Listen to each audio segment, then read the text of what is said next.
Some say that the honeymoon between the new governments of Israel and the US is over. Is that true?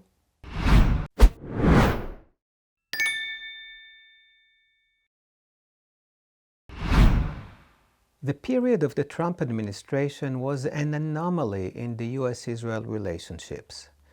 Israel was given carte blanche to act in ways that previous administrations, both Republicans and Democrats, would find objectionable.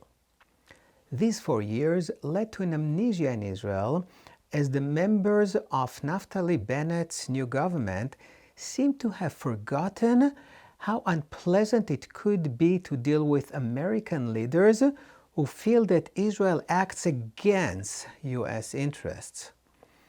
The current administration's commitment to Israel has not faltered. It even approved an extra $1 billion in aid in addition to the $3.8 billion that Israel receives annually. But at the same time, it doesn't hesitate to call Israel out when it acts in ways that are perceived to oppose U.S. policy. In my view, the U.S. reaction is gradually getting stronger and requires Israel to tread carefully, maintaining a balance between protecting her security and economic needs while refraining from upsetting her largest supporter and ally. I recognize 4 issues that have a potential to escalate into a conflict. 1. Reopening the American Consulate for Palestinians in Jerusalem. The consulate that existed since the 19th century was closed after the U.S. Embassy was moved to Jerusalem by former President Trump.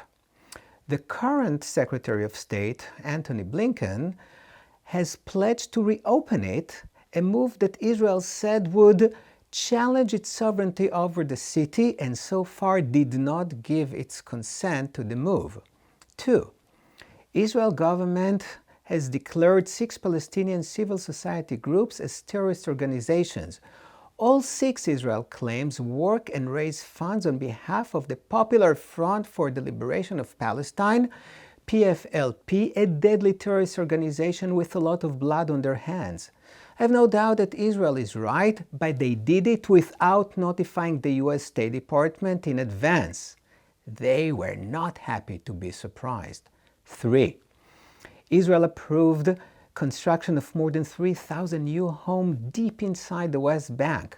The United States rebuked Israel and said it strongly opposed its plans for Jewish settlement expansion in the West Bank as it is damaging for peace prospect between Israelis and Palestinians. 4. The U.S. Commerce Department last week blacklisted Israeli firms NSO Group and Kandiru, accusing the companies of providing spyware to foreign governments that use these tools to maliciously target journalists, embassy workers, and activists. The relationships and cooperation between Israel and the US are still strong and I believe will stay so. However, it would be wise for the decision makers in Israel to review history and see how American presidents from Reagan to Obama reacted when Israel's action did not align with the interests of the United States. See you next week.